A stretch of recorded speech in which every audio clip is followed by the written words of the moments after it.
Dans un quartier calme et verdoyant d'une grande ville, Malik vivait une vie modeste mais riche en relations humaines. Il était un homme noir dans la trentaine, aux yeux profonds et à l'expression douce, ce qui faisait de lui une figure apaisante dans son environnement. Bien que sa vie se résumait en grande partie à son travail de technicien informatique dans une petite entreprise locale, ce n'était pas dans son rôle de technicien qu'il était véritablement apprécié, mais dans la manière dont il se donnait aux autres. Malik avait grandi dans ce même quartier, et dès son jeune âge, il avait été sensibilisé à l'importance de la communauté. Son père, un homme toujours en mouvement et impliqué dans diverses causes locales, lui avait enseigné la valeur de l'entraide. Malik, empli de cette sagesse, avait décidé d'étendre cet héritage. Depuis plusieurs années, il consacrait une grande partie de son temps libre à venir en aide aux personnes âgées de son quartier. Il les accompagnait à leurs rendez-vous médicaux, faisait leurs courses, et, quand l'hiver était particulièrement rude, il leur rendait visite pour les réchauffer avec des conversations chaleureuses. Il n'était pas seulement un aide discret, mais une présence familière, presque un membre de la famille pour les aînés qu'il connaissait bien. Madame Robinson, une des plus vieilles du quartier, le considérait presque comme un fils. Elle n'avait pas d'enfant et ses proches vivaient loin, mais Malik avait toujours été là pour elle, prêt à la soutenir dans ses petits moments de solitude. Les voisins savaient que s'il y avait une urgence ou même juste une conversation qui manquait, Malik serait là, souriant et prêt à aider. Tout le monde le respectait non seulement pour sa gentillesse, mais aussi pour sa capacité à écouter et à comprendre les autres sans jugement.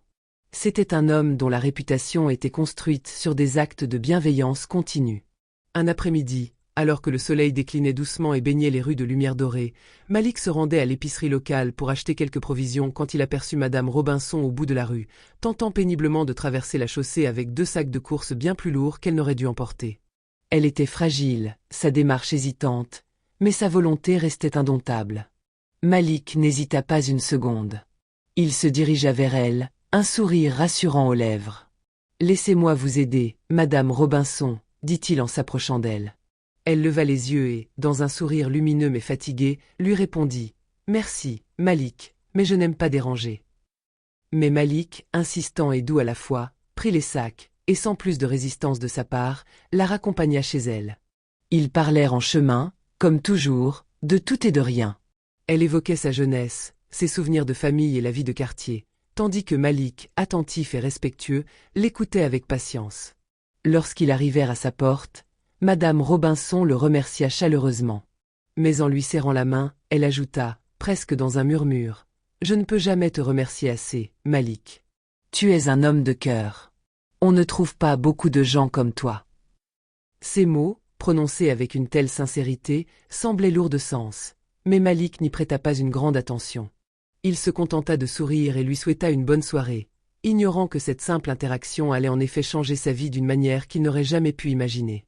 Le lendemain matin, Malik se leva tôt, comme à son habitude. Il se prépara pour une nouvelle journée de travail dans son petit bureau, vérifiant ses mails, s'assurant que ses dossiers étaient à jour. Il n'avait aucune idée que ce jour-là allait être différent de tous les autres. En descendant les escaliers, il ouvrit la porte de son appartement et se retrouva dans la rue, prêt à se rendre à l'arrêt de bus. C'est alors qu'il remarqua quelque chose d'étrange. Devant sa porte, garé sur le côté, se trouvait un SUV noir imposant. Ce véhicule semblait en tout point hors de place dans ce quartier tranquille, où les voitures étaient généralement petites et modestes. Les vitres étaient teintées, donnant à l'ensemble du véhicule un air mystérieux et anonyme. Ce n'était pas un modèle que l'on trouvait communément ici.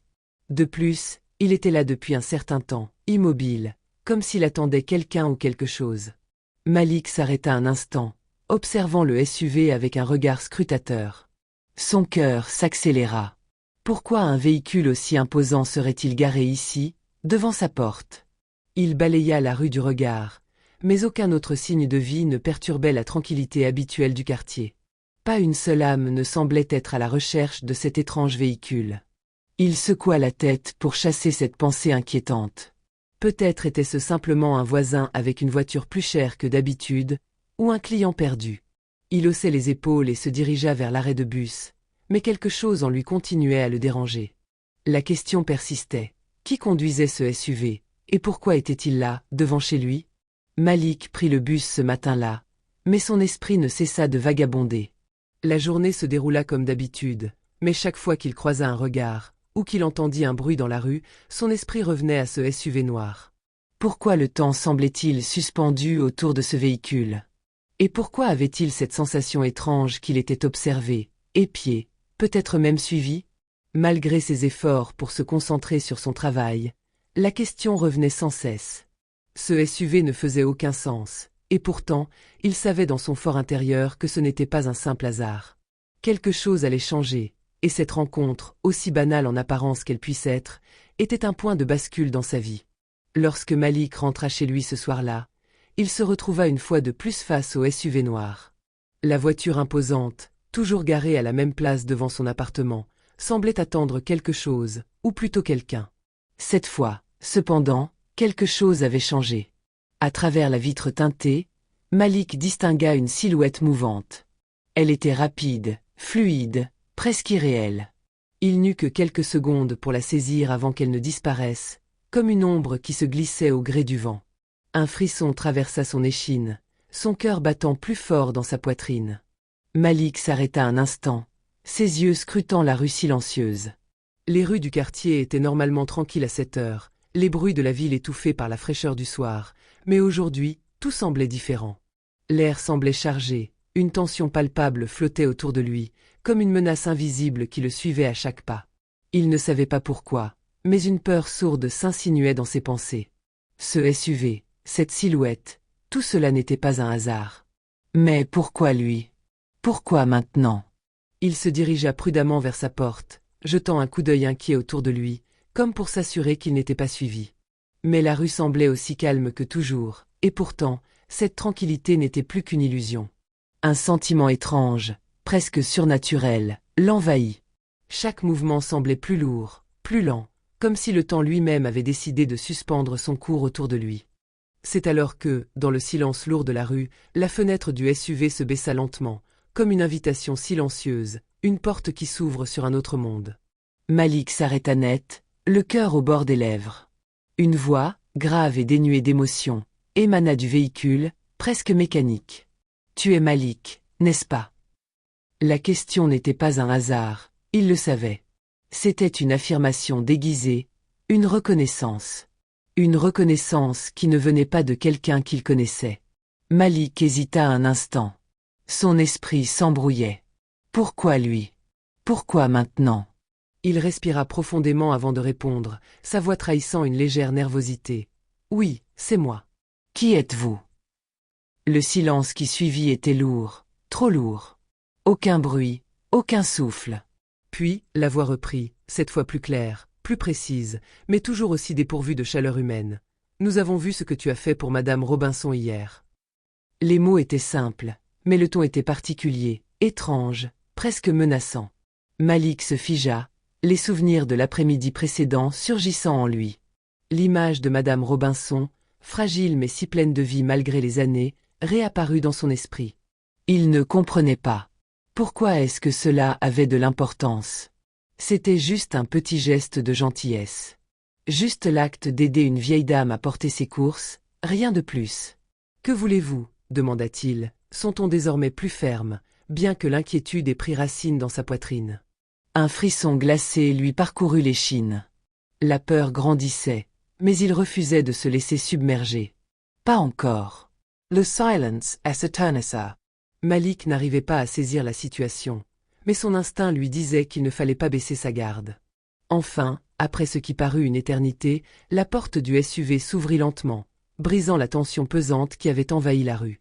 Un homme en sortit, grand et élégant, vêtu d'un costume sombre qui semblait absorber la lumière autour de lui. Il n'avait pas de lunettes de soleil, mais l'ombre de son chapeau cachait ses yeux, donnant à son visage un air impénétrable. Il se dirigea vers Malik d'un pas lent, mesuré, chaque mouvement résonnant dans l'air lourd de la nuit. Malik sentit une vague d'appréhension se répandre en lui alors que l'homme s'approchait. Il n'avait aucune idée de qui il pouvait être, mais quelque chose dans son attitude lui faisait comprendre qu'il n'était pas ici par hasard. « Tu ne sais pas qui nous sommes, Malik, » dit l'homme d'une voix calme, mais autoritaire. « Mais sache que nous savons beaucoup de choses sur toi. » Ces mots étaient prononcés avec une assurance déstabilisante. « Madame Robinson, elle a une valeur bien plus grande que ce que tu penses. » L'homme s'arrêta à quelques pas de lui, scrutant son visage comme s'il analysait chaque expression, chaque micro-mouvement dans les yeux de Malik. « Nous avons besoin de toi, Malik. Et si tu refuses, tu regretteras d'avoir croisé son chemin. » Malik se sentit soudainement envahi par une vague d'incompréhension, d'incrédulité, mais aussi de colère. Il recula légèrement, les mots de l'homme le frappant avec la force d'un coup de poing. « Je ne comprends pas ce que vous voulez. J'ai juste aidé une vieille dame. » L'homme sourit légèrement, un sourire glacial, presque cruel, qui ne parvint pas à atténuer la froideur de ses yeux. « Tu vois, c'est là que tu te trompes, Malik. Madame Robinson n'est pas simplement une vieille dame. Elle est liée à un réseau beaucoup plus vaste que tu ne pourrais jamais imaginer. Un réseau qui n'hésite pas à manipuler les gens pour ses propres intérêts. » Les mots de l'homme frappèrent Malik comme un coup de poing, mais il n'eut pas le temps de réagir avant que l'homme ne poursuive, sa voix devenant plus grave. Un réseau qui s'étend bien au-delà de ce que tu peux percevoir, un groupe de personnes puissantes, des ombres qui tirent les ficelles dans les recoins les plus sombres de cette ville. Ils ont leurs agents partout. Et maintenant, toi aussi, tu fais partie de cette histoire. Malik frissonna malgré lui, un frisson glacé qui traversa tout son corps. L'idée d'être impliqué dans quelque chose d'aussi vaste, aussi corrompu, était presque impensable. Mais en même temps, il sentait que tout ce qui se passait n'était pas simplement une coïncidence. Le poids de la réalité commençait à se faire sentir lourdement sur ses épaules. Il regarda l'homme, les yeux noyés dans l'obscurité de la rue, ses pensées tourbillonnant à une vitesse folle. Il avait l'impression d'être plongé dans un univers parallèle, un monde qu'il n'avait jamais connu, fait de manipulations et de mensonges, un monde où même une simple action de bonté pouvait se retourner contre lui. Il se sentait comme un pion sur un échiquier invisible, mais il refusait de croire qu'il n'avait aucun pouvoir sur sa propre destinée. Un silence lourd s'installa alors, brisé uniquement par le léger souffle du vent nocturne. Malik respira profondément, puis posa la question qui brûlait ses lèvres. « Qu'est-ce que vous attendez de moi ?» Sa voix était calme, mais il savait qu'il ne pourrait pas cacher l'angoisse qui se propageait en lui. Il n'avait jamais voulu être mêlé à de telles intrigues. Mais maintenant qu'il y était, il devait savoir. Il ne pouvait pas se permettre d'ignorer plus longtemps la vérité. L'homme le fixa un moment, un regard intense qui semblait chercher à sonder son âme, à déterminer si Malik était prêt à prendre la décision qui s'imposait. Puis il répondit d'une voix mesurée, presque détachée. « Nous allons te donner une chance de travailler pour nous. Tu as l'intelligence, les compétences, et même la moralité pour le faire. Ce que nous faisons, Malik, ce n'est pas seulement un jeu de pouvoir. C'est une nécessité. Et tu peux être l'un des nôtres, si tu choisis de l'être. » Malik sentit un malaise grandissant, comme si une lourde main invisible se posait sur sa poitrine. Il aurait voulu reculer, fuir, mais il savait que ce n'était pas une option. Les mots de l'homme résonnaient en lui, mais quelque chose, une petite voix au fond de son esprit, lui disait de ne pas céder, de ne pas se laisser prendre au piège. « Mais si tu refuses, » poursuivit l'homme, son ton se durcissant, « tu vas regretter d'avoir croisé Madame Robinson. Et tu auras à faire face à bien plus que ce que tu peux imaginer. » Il laissa ces mots flotter dans l'air, pesant de menaces, avant de les laisser s'éteindre dans le silence. Il semblait que la rue elle-même retenait son souffle. Malik, dont le cœur battait plus fort, serra les poings. La peur était là, évidente, palpant à chaque respiration. Mais il ne pouvait pas se permettre de céder à cette peur. Ce n'était pas juste une menace vide. Il savait que cet homme avait du pouvoir, et que ce réseau, aussi impitoyable qu'il semblait, ne reculait devant rien. Cependant, il refusait de plier. Il se rappela de la façon dont il avait été élevé, de son intégrité, de son désir d'aider ceux qui en avaient besoin. Il inspira profondément, sentant ses jambes trembler sous l'intensité de l'instant. « Je ne travaillerai pas pour vous, dit-il d'une voix ferme, plus forte qu'il ne l'avait imaginé. Et vous n'avez aucun droit de me menacer. » L'homme sembla surpris, un léger élan d'hésitation traversa son regard.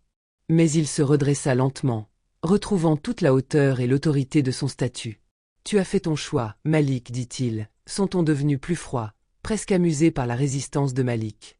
Mais sois prêt à en payer le prix. Les choses ne se passent pas toujours comme on le souhaite, et tu viens de découvrir qu'il y a des forces dans ce monde que tu ne peux même pas comprendre. » L'homme se tourna alors, se dirigeant calmement vers le SUV. Malik ne bougea pas, ses yeux rivés sur l'homme, son esprit en proie à un tourbillon d'émotions. Il savait que ce n'était que le début. Une étape de plus dans une histoire qu'il n'avait pas demandée, mais qui semblait maintenant inéluctable. La porte du SUV se referma silencieusement derrière l'homme, et avant que Malik n'ait pu dire un mot de plus, le moteur rugit, brisant l'instant de tension. Le véhicule s'éloigna dans la nuit, disparaissant aussi rapidement qu'il était apparu, emportant avec lui la menace et les promesses inquiétantes qu'il avait laissées dans l'air. Malik resta là, seul dans la rue, ses mains tremblant, le cœur battant la chamade. Il savait que cette rencontre n'était que le début d'un enchevêtrement de mystères et de dangers qu'il n'avait pas anticipé. Mais une chose était certaine, il ne se laisserait pas intimider. Il devait découvrir qui étaient ces gens, pourquoi Madame Robinson était si importante, et jusqu'où ils étaient prêts à aller pour obtenir ce qu'ils voulaient. Mais plus que tout, il savait qu'il n'était plus seul. Les ombres de ce réseau le suivaient maintenant, et il ne pouvait plus faire marche arrière.